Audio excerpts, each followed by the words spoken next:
pressure off the edge, and it's intercepted.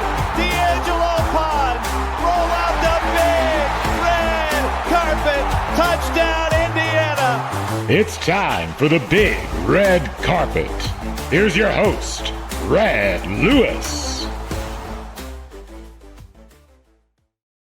Hey, what's up, everybody? Welcome to another edition of the Big Red Carpet. Again, shout out Guy Haberman for helping name this show. On the call for that phenomenal pick six from D'Angelo Ponds. And again, D'Angelo Ponds helps us kind of bring this episode and get this episode off and running because, as Coach Cignetti said this week, Ponds will be back after missing the Iowa game as a late scratch as he got a little bit banged up late in the practice week and was not available for Iowa, but will be in that number. I guess, you know, all things staying as they are now for the Hoosiers as they travel to meet Oregon this week. A top 10 matchup in which College GameDay will be there to preview for a few hours before kick. It is a noon kick in Eugene, or should we say 12:30, right? It's a CBS game. So you'll see that on the 3:30 Eastern time window.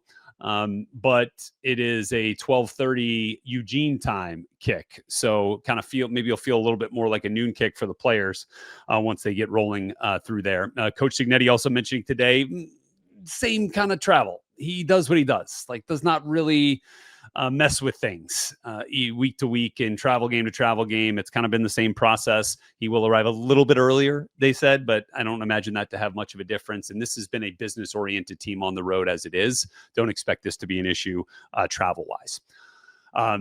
So this is an interesting game because as it stands now, Indiana is still the last Big Ten team to go into Autzen Stadium and beat Oregon.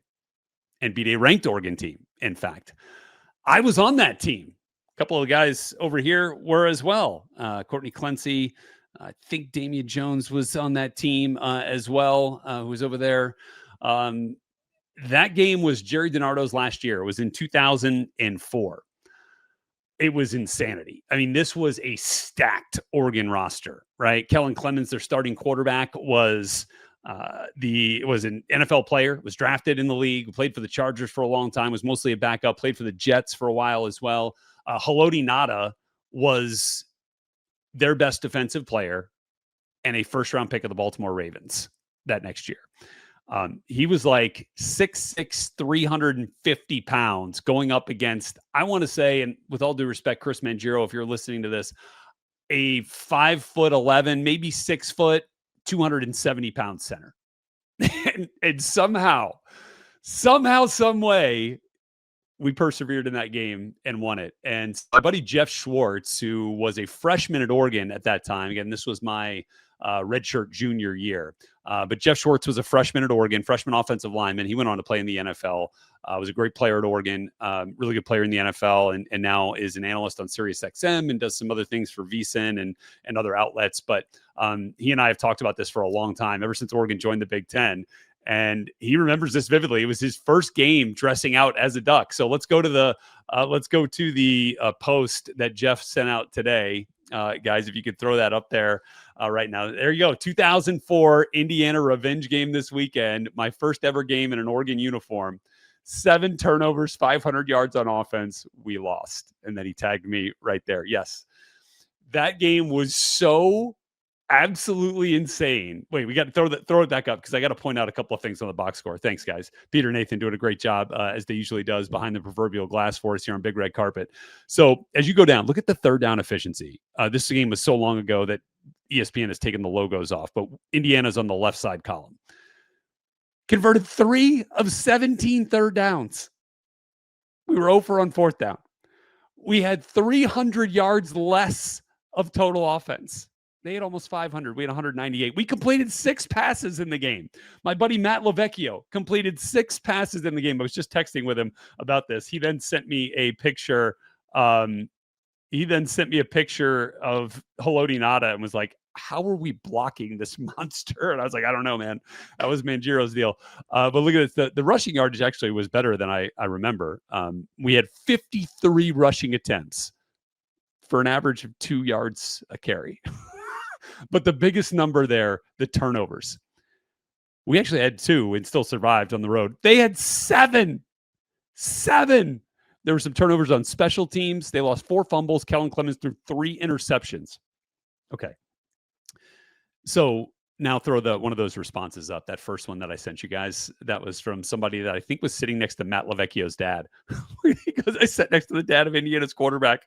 He just kept joking that their best offense might be just a punt on first down and hope for the turnover. Nice guy. But that game definitely sucked. Oregon fans remember this game. They remember this game. Throw a couple more of those up there as we cycle through here, guys, of some of the responses to this tweet. I was there.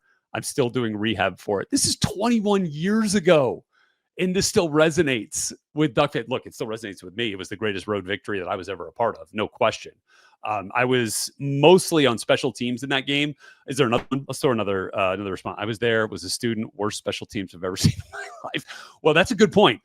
Because if we think about this, guys, the recipe for winning on the road, and that will stand today. That will stand as we, open this game up on Saturday.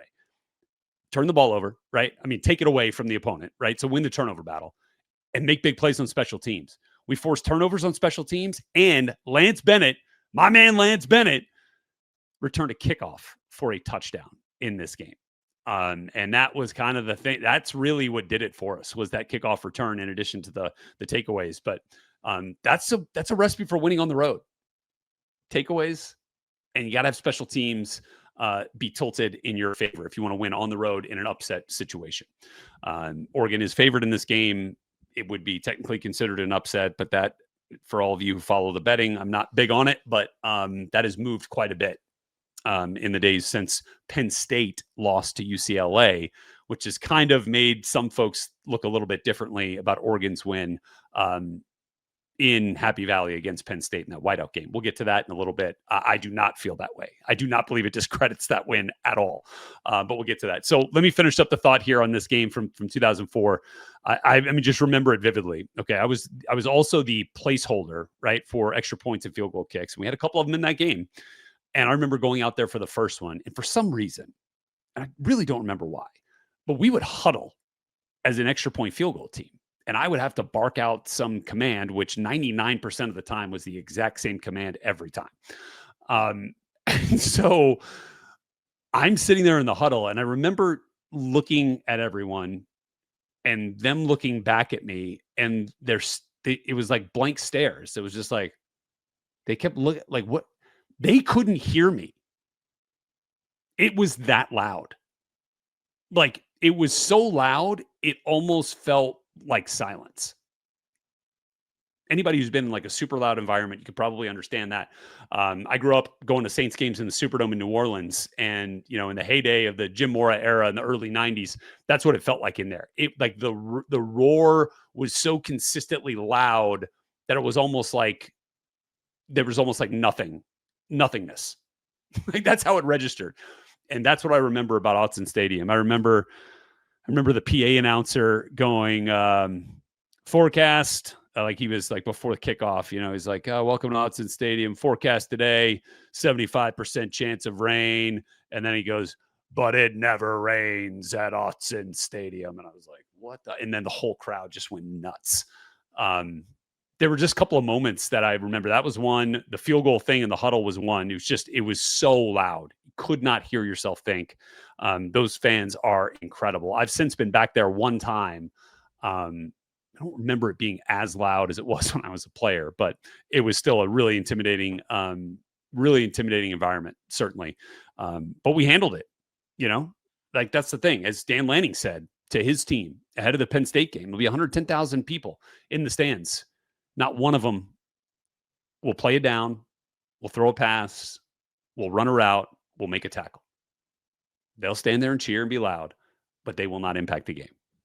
I think it's important. Now, there's about half as many fans at Autzen Stadium, but they sound just as loud. I think it was like 55, 60,000 at the most in that stadium, and it will sound like 120,000. Like, that's how insane they are for this team, and credit to them. I think it's an awesome environment. They sing Shout. I want to say it's at the end of the third quarter. Whole stadium goes nuts.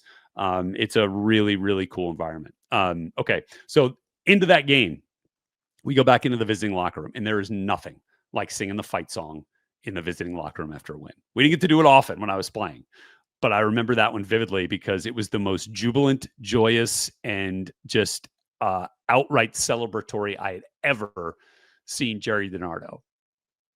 Coach DiNardo was standing on the benches in the locker room as we were together singing that song. He picked up somebody's flower printed, probably borrowed from their mom, travel bag, and just started, as we were singing it, he was slamming it on the top of the lockers. Pretty sure there was like a Discman in there that probably didn't operate on the flight home because of it. Peter Nathan, sorry. Discman is something that played a compact disc for your generation, and all of you out there who are unfamiliar with that device. But that was what we had to keep us company on the plane ride out there. So anyway, there's just some vivid memories from that game, man. It was so cool. And then celebrating it when we got home was awesome. It was just, it was super cool. And now, Indiana and Oregon haven't played since. And now this will be that meeting, and it's a top 10 showdown. And I think if you'd have told me that when I was playing, I said you were absolutely certifiably insane. But thanks to Coach Cignetti, this is where we are. Okay. And so let's get into a couple other things about this game. Just thought you guys might enjoy that little piece of the story with that one. So here's what we got coming up here in addition on this episode. Talk a little bit about Dan Lanning, about how he is the best coach outside of our bias for Curt Cignetti in college football. And there is, to me, no argument on that front. I'll get into some of that, what makes him great. Talk a little bit more about the mentality from Coach Cignetti at this press conference today. I thought that was pretty interesting. And we'll dig into what Oregon presents from a personnel standpoint and what IU will be facing when they get to Autzen Stadium in Eugene, Oregon on Saturday. Okay. Dan Lanning. I think I mentioned this on the last episode, but to me, Dan Lanning is the millennial Curt Cignetti. Like, they don't necessarily operate the same way, but they are internally extremely confident about their process. And externally, you do see that at times. Certainly, we've seen it with Coach Cignetti. With Coach Lanning, usually you see it kind of like after the fact, right? The social media team for Oregon will put out, and they are phenomenal. They do a great job.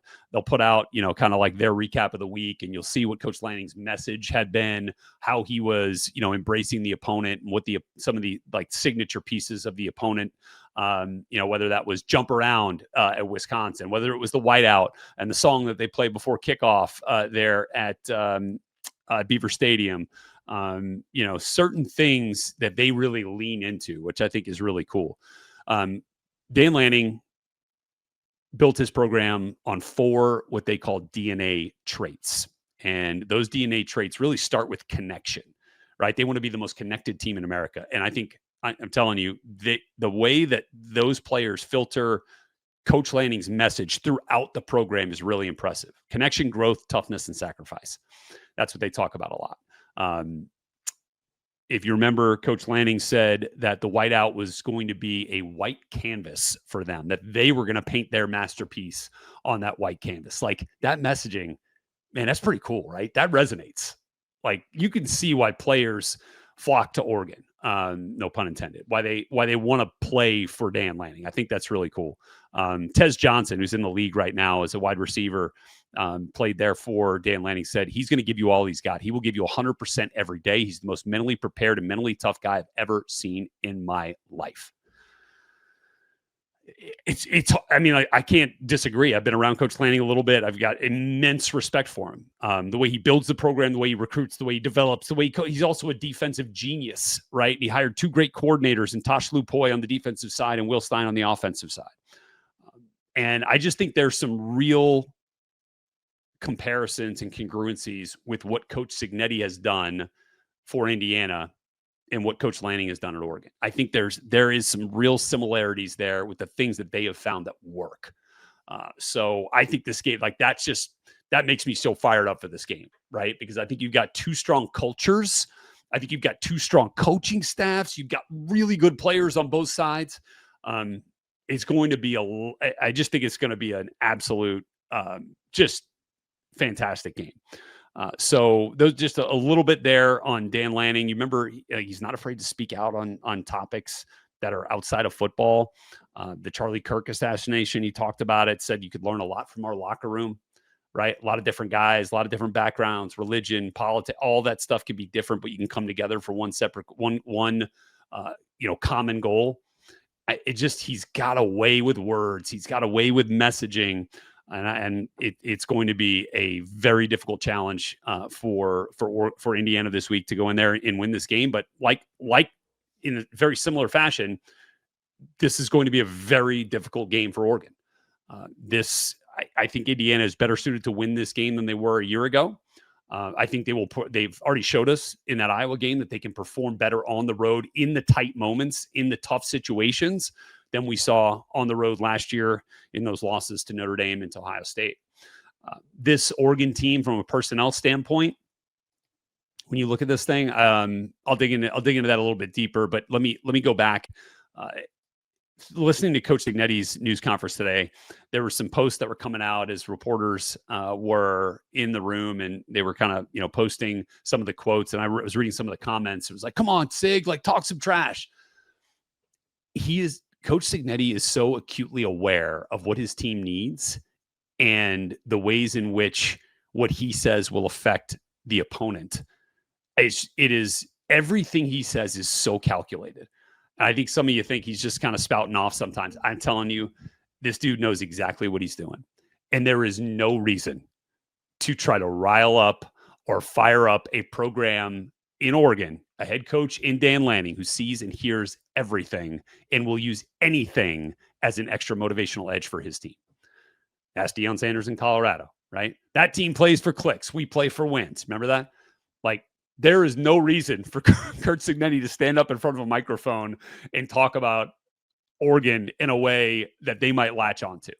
Right? I remember, somebody asked a question today in the news conference about, well, you had said something about Oregon having unlimited resources and just wondering how that affects how you've seen them build this team. And he's like, I don't know what kind of resources they have.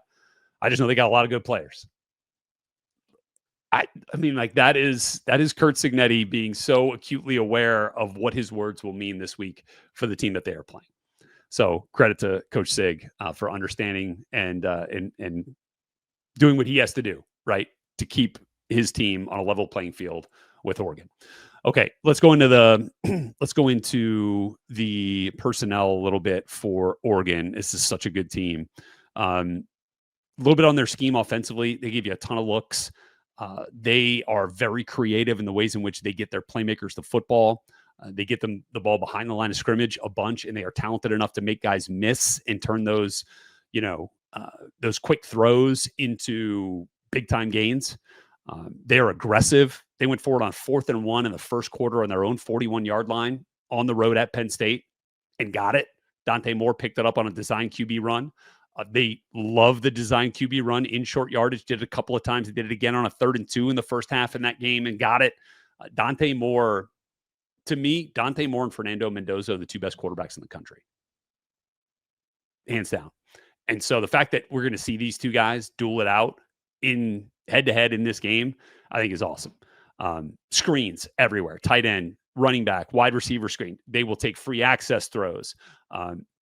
They will also, on short yardage, and I saw this on a 4th and 1 in the Penn State game, create a big play action and take a shot down the field, which they hit in this game to Decorian Moore, a true freshman who is not Jeremiah Smith in terms of true freshman phenoms, but not far off. Really good player. Is their leading receiver, 19 catches, 12 of them have either gone for first downs or touchdowns, and then 7 of those have been explosive plays for 15 plus yards or more. So he's the dude at receiver. The running backs, Noah Whittington has been in this program for a couple of years. I saw him last year with Jordan James, but Whittington is physical. Like, you will feel it when he puts his shoulder pads into you. He did fumble in that Penn State game, I believe. He has one fumble on the year. Their only fumble from the running back room on the year. Jaden Lamar is a guy they trust a lot. He is another big physical back that they also use as a blocker, a lead blocker at times when they have multiple running backs on the field. Usually the other running back there is De'Air Hill Jr., another freshman. He's the home run hitter, in my opinion. Good burst, really shifty at the running back spot. He can kind of glide through a defense and just really fluid in the way he makes cuts. Fun guy to watch. He's right up there in terms of their leading rushers. So that's kind of where they go. And then Kenyon Sadiq is the biggest freak at tight end in the nation. He's on Bruce Feldman's freak list. He is one of those guys that is just like physically imposing, super athletic in terms of speed, quickness, his ability to move around. They use him a ton. He will block you. I think he's a little bit better in the pass game in terms of going out in the route and making catches. Like, this is a good offensive line. The tackles are transfers. The interior guys have been there for a while. Actually, one of them is a transfer. Emmanuel Pregnon at left guard is a transfer from USC, but a really good player. They've been playing pretty well. They did a really nice job against Denai Dennis Sutton and Zane Durant, two really good defensive linemen that we'll see later this season for Penn State. But, by the way, old friend Matthew Bedford, who was going to be a starter last year for Oregon after he left Indiana, briefly committed to Colorado, then ended up at Oregon.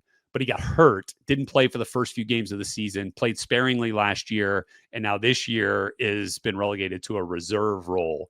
So he is not a starter. So all things considered, I doubt we see Bedford in this game unless somebody gets hurt. Defensively, Coach Sig mentioned the beef inside up front. I will give you a little bit more detail on that front. 52 Amari Washington is one of their interior defensive linemen. He is 6'3", 330 pounds. Terrence Green, number 99, another interior player, 6'5", 330 pounds. Another interior player, 50, Tion Gray, 6'6", 336 pounds. So yes, the beef is there. They also have some versatile interior defensive linemen that are a little bit lighter, but are a little bit better in terms of creating north disruption in the backfield as an interior pass rusher. Bear Alexander, who comes to Oregon via USC by way of Georgia. He is 6'3", 302 pounds. He's got the second most snaps of the interior players. Amari Washington has the most. He's on the field a bunch. But Bear Alexander is their best interior pass rusher. He's got some production on that front so far this year. Those guys are really big, really good, and will be a challenge for this Indiana offensive line. But to me, the two best players on this defense are number 44, Tatum Tuioti, and number 10, Matayo Uiagalelei. That is DJ Uiagalelei, who played quarterback, I think, at three different places: Clemson, Oregon State, and Florida State. But Matayo is the best college football player in the family. He's got 4 sacks this year. So does Tuioti. They are really kind of the edge players. Tuioti, I think, just a little bit more physical, but Matayo, 18 pressures. Together, Tuioti and Uiagalelei have 28 total pressures. So, they are really the pass rush production for this unit. They are the best players on this defense. They will be this will be the biggest challenge Carter Smith has faced at left tackle in his career. I feel pretty confident. To say maybe Penn State 2022, I think he was playing at that point. They had Chop Robinson, they had Denai Dennis Sutton, they had Abdul Carter. That could have been up there, but these two dudes are for real and will be a major challenge for both Khalil Benson at right tackle and Carter Smith left tackle. Tuioti can sometimes see some matchups on the interior as well. At linebacker, Bryce Betcher is a fun dude to watch. He is a phenomenal baseball player. I think played at Oregon. I think he was drafted professionally, if I remember correctly. He's like their Aiden Fisher, to paint a better picture for you there. And then next to him, they kind of rotate a couple of guys, but Devin Jackson is one to watch. Devin Jackson is probably the fastest linebacker in the country. I think he's like a 10-6, 100-meter guy.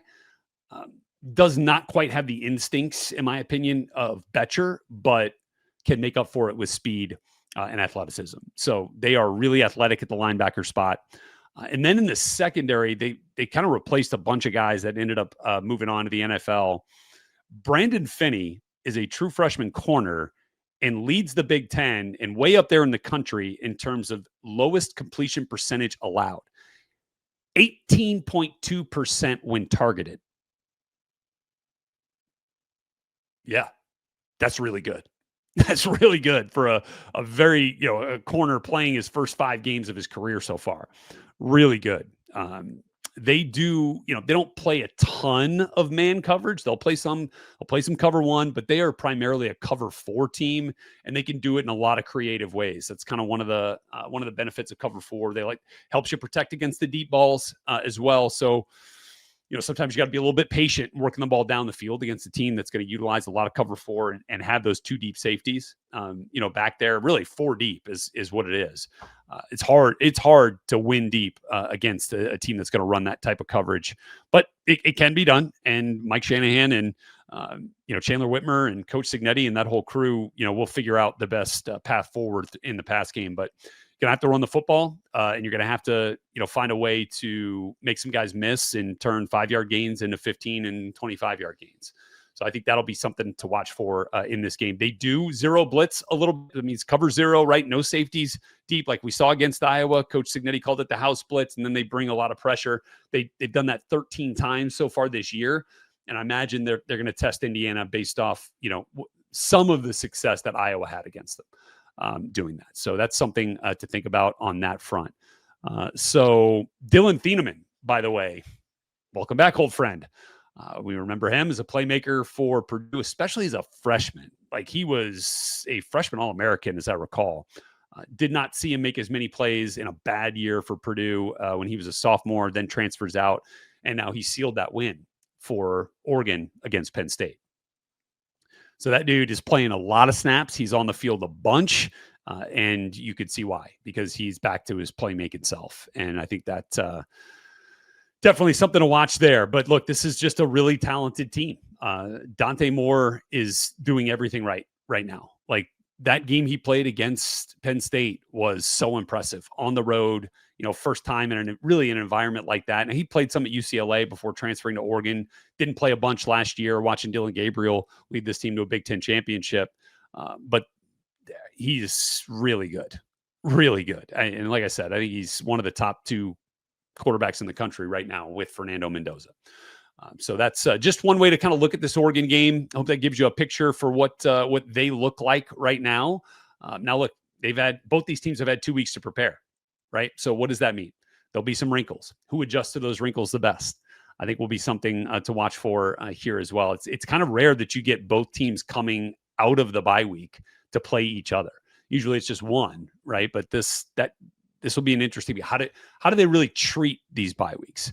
Did they treat it as, what we see a lot of times, self-scout, understanding fundamentals and tendencies and things that you're doing and assessing, really making that bye week about Indiana rather than about Oregon?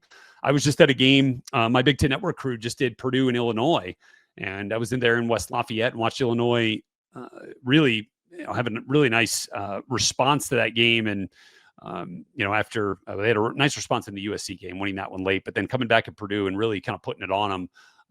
Luke Altmaier had a career day, but the thing that I remember is that, Coach Odom, told us for Purdue that they spent 4 extra days on Illinois. So they had 8 practices on Illinois on their bye week. Some teams operate the bye week that way. Sounds more to me, based on what Coach Cignetti said, that they really focused on the things that Indiana needs to do better in that bye week, and then really flip the page on Sunday into Monday as we record this, and then made this week, about Oregon, obviously, as game week. So not sure how Oregon was treating that, but I do want to let you know, if you want to get to know Coach Lanning a little bit better, you want to get to know what makes him tick. You want to get to know, why he drove 15 hours from Kansas to Pittsburgh without an appointment to put his resume on the desk of the head coach for Pitt football to begin his coaching career. His college football coaching career had already been a high school coach in the Kansas City area. That dude has a desire to be great. Then coach for Nick Saban, coach for Kirby Smart. My buddy Yogi Roth and I are doing a series on YouTube called The Process, where we talk to, big time influencers in sport and football and learn what makes them tick. We've had Peyton Manning on. We've had Chris Fowler on, one of the voices of ESPN in college football. We've had Northwestern Athletic Director Mark Jackson on. And this week's guest was Dan Lanning. And so I invite you to go onto the Y Option YouTube page. And then you'll find that episode, I believe, coming out later today into tomorrow, just for, to kind of get some context on why Dan Lanning is so successful, why he's been so successful at Oregon before this game kicks off on Saturday. So I invite you to go check that out. Appreciate it. All right, Peter, Nathan, anything you guys want to add before we get out of here about Oregon, about Indiana, in this matchup? Anything on your mind, fellas? Well, yeah, I was kind of looking back at last year's big games, and particularly the Ohio State game. Indiana came out strong in that game. And I think people forget, based on the final score, that didn't look like that's how it was going to go when it started. Yeah. But with that team last year, they kind of faded in the second half, gave up a lot of points, took themselves out of the game. How does Indiana, this year's team, make the adjustment so they can hang around for all 4 quarters against these big teams? Yeah, I think it's just it's an experience. It's more time on task. It's more experiences in those environments. I would say that, against Notre Dame, it really wasn't that way. It felt like we were, Indiana was kind of behind the entirety of the time. Now it didn't really get out of, I don't want to say never got out of hand, but Notre Dame didn't really take full control until the second half. But I think that Iowa game going into the bye week and the way it ended and the way they finished on the road, that will stick, right? That experience will stick. That experience in the noise will stick. Hadn't really had a game like that on the road, right? Where it was close and it was coming down to the wire and Indiana finished. It's been a long time, even pre-Cignetti era, that Indiana had a game like that. So I think, especially when you think about like the time aspect of it, it's the last time that they were out there. Now, look, it only matters for good if you make it matter for good, right? So I mean, like you just gotta play well. Like that's the biggest thing. Like I'm going to talk about all the things you can do to be good in a row, and like the number one, play well, do your job, execute the game plan. Like that's really the biggest thing that's going to help you win on the road. Like understanding the noise is there, right? But then understanding, like, maybe instead of like getting intimidated by it, use it, right? Use it for fuel, right? Let it build up in you. Like bring the energy out of you, bring the juice to you. Like that to me that's what I've seen Oregon do in those environments. So I think that's something, again, that Indiana can do. What else? Anything else? I want to touch on Coach Cignetti's press conference today. He said that his team's never really call audibles. They don't change the plays at line of scrimmage. But he said they've been talking about it and see what it brings. So how important is that? It didn't really feel like he did that last year with Ohio State and Notre Dame. Do you think that's a huge step in the right direction where he says, okay, maybe if we're dealing with adversity, we can change it up? Yeah, I think they're going to explore all the avenues.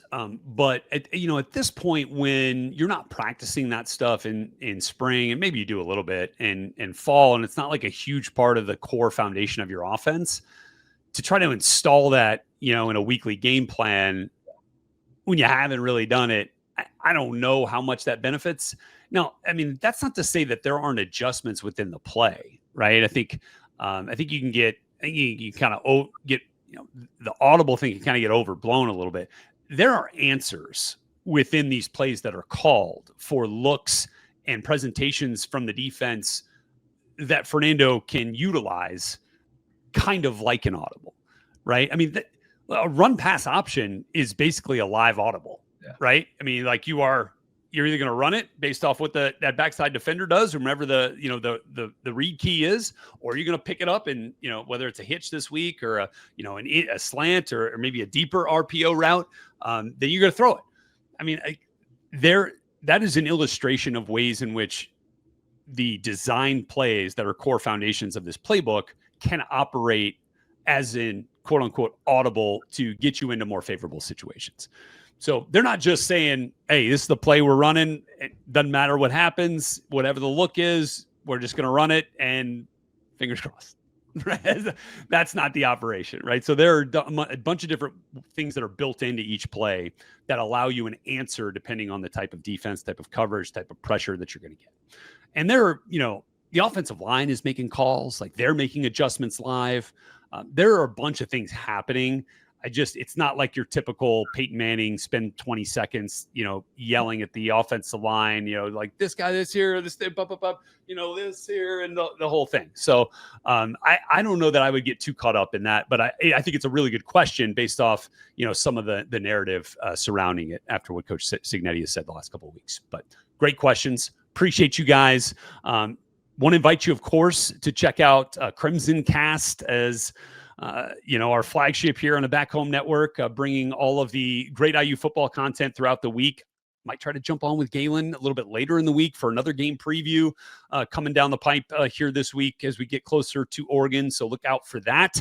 Appreciate all you guys for being along for the ride, man. I love the comments that you guys are putting out on YouTube, man. Really appreciate that. I try to get in there. Hope you go back and notice and acknowledge those comments, answer any questions that you have in those YouTube comments, and wherever you're consuming the Big Red Carpet. We certainly appreciate it, man. It's been a lot of fun here through the first part of this season, and can't wait to see what the rest of the season holds. So I'm Rhett Lewis. Thanks again for being with us here on BRC, and we'll check back after the Oregon game. Have a great one, everybody. Go Hoosiers.